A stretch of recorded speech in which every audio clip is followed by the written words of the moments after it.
واو، كتير حبيت فعلا اللوجين مزوقة كتير، يعني الميك اب بجنن. خصوصا هي السحبة اللي تحت العين عطته يعني هيك تغيير كتير حلو باللوك. واو. واو،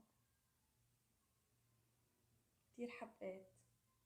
واو، كتير حبيت. انتو شو رأيكم؟ اكتبولي بالتعليقات اذا حبيتوا الميك اب او لا.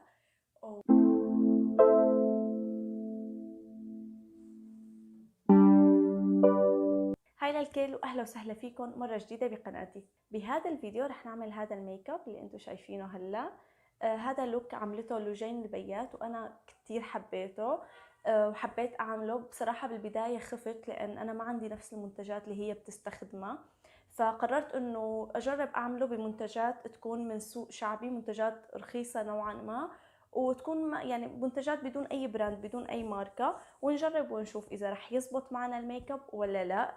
هلا ما بعرف انتم شو رايكم، انا حسيت انه زبط يعني. اكيد ما راح يزبط بنفس درجه الالوان لان بكل بساطه لون بشرتي بيختلف عن لون بشرتها. اي لون مثلا انا لو عندي اياه مثلا اللون الانتقالي قد ما كان قريب من اللون اللي هي استخدمته ما راح يكون مشابه له. فنحن رح نحكي عن موديل كله، عن السحبه اللي تحت العين هي اللي كثير انا حبيتها. فشو رايكم انتم؟ قولوا لي اذا نجح الميك اب معي او لا. اذا انتم اول مره عم بتشوفوني فما تنسوا تشتركوا بالقناه وتفعلوا جرس الاشعارات ليوصلكم تنبيه بكل شيء جديد بينزل هون على القناه. واكيد اذا حبيتوا اللوك تحطوا له لايك وتشاركوه مع رفقاتكم كمان لحتى هن كمان يستفيدوا وتكبر هون القناه اكثر واكثر. وبس خلونا نبلش بالخطوات. واول شيء رح اخده هو هذا اللون الانتقالي. بهي البراش اللي هيك شعيراتها متباعدة رح اخد هذا اللون الانتقالي وحطه على الجفن الثابت.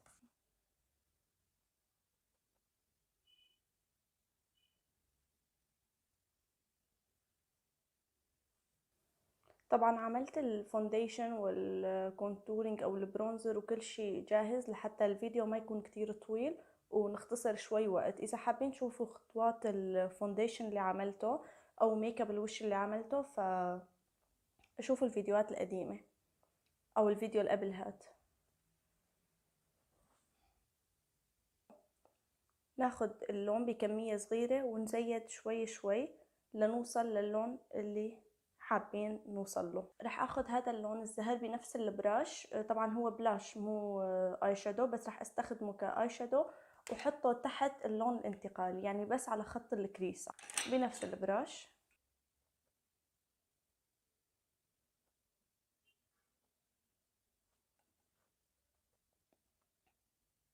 عم بمشي بنفس الخطوات اللي مشيت فيهم لوجين، بس الالوان عندي من غير باليتات او يعني بتختلف درجة اللون تبعيتهم، بس الخطوات نفسها. ببراش مشابهة للبراش الأولى تكون نظيفة ما فيها شي رح اخذ اللون الانتقالي وادمجه مع اللون الزهر على الجفن الثابت. بس اخذت كمية كتير قليلة من اللون الانتقالي بس لحتى ادمج فيه الزهر مع اللون الانتقالي ليكون فيه تدرج، ما يكون هيك واضح خط حاد اللون الزهر. بالبرش الأولى رح اخذ لون اسود من نفس الباليت وركزه هون بس بزاوية العين.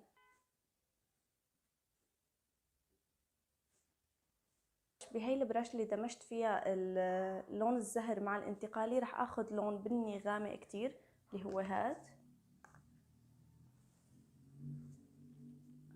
هو هاد وادمج اطراف الاسود باللون البني الغامق.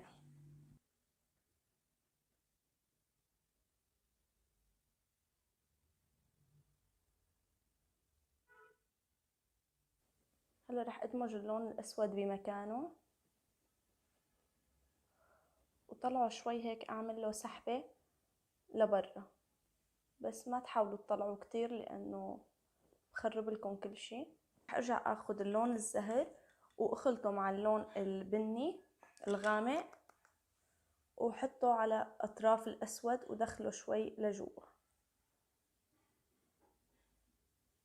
هلا ببرش هيك تكون كتير رفيعة ومسطحة رح اخد كونسيلر وحطه على تلتين العين الاولانيات. رح ارسم بالكونسيلر الكريس على تلتين العين الاولانيات.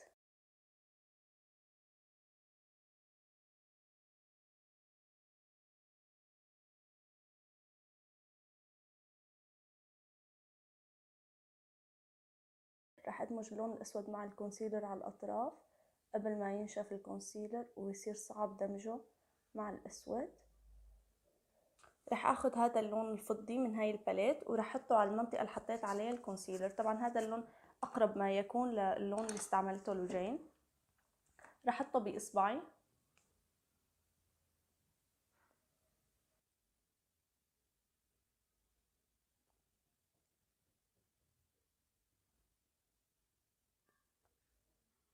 برش صغيرة.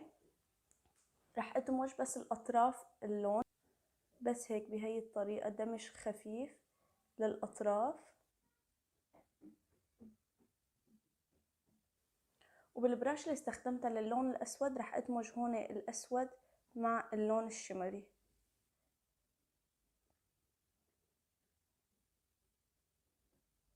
رح اخذ اللون الاسود ببراش هيك مشطوبة. طبعا اوصل اللون الاسود بنهاية العين بهي الطريقة، اوصل الخط الاسود مع الظلال السوداء الموجودة فوق العين. هلا هيك ببرش صغيرة رح اخلط اللون الزهري او لون البلاش مع البني الغامق واحطهم تحت اللون الاسود. هلا بقلم الايلاينر رح اعمل هي الشطبة السوداء تحت العين وارسم ايلاينر كتير رفيع على خط الرموش.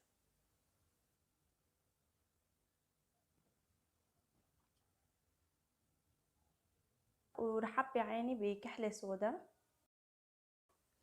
الكحلة السوداء حطيتها بس لهون لعند الحد، ما خليتها تدخل لجوا. رح اخذ الاضاءة وحطها بمدمع العين فوق هذا الخط الاسود اللي حطيته.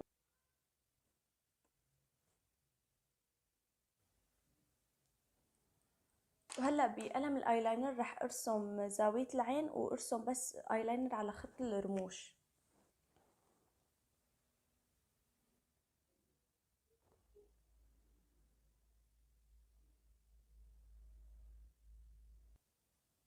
ورح احط المسكرة. هلا رح ركب الرموش وارجع لكم. حطيت الرموش وهلا رح اخذ قلم بيج واحطه على شفايفي، بس رح امسح اول الشيء المرطب اللي على شفايفي، بس هيك طبطبوا عليه طبطبة.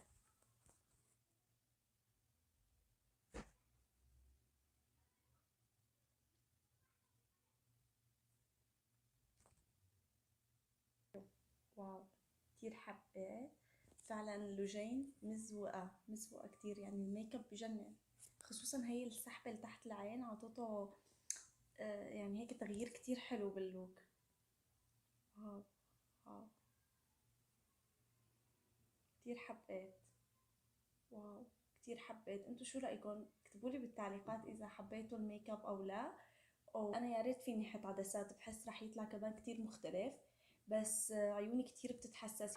هاد كان كل شي بالنسبة لفيديو اليوم. أنا بصراحة كتير مبسوطة من النتيجة اللي طلعت، رغم إنه المنتجات كتير بتختلف عن المنتجات اللي هي بتستخدمها، بس النتيجة بالنسبة لإلي كانت منيحة. فأنتوا ما بعرف شو رأيكم؟ إذا حبيتوا هالشي، حسيتوا نجحت أنا بهالتحدي أو لا؟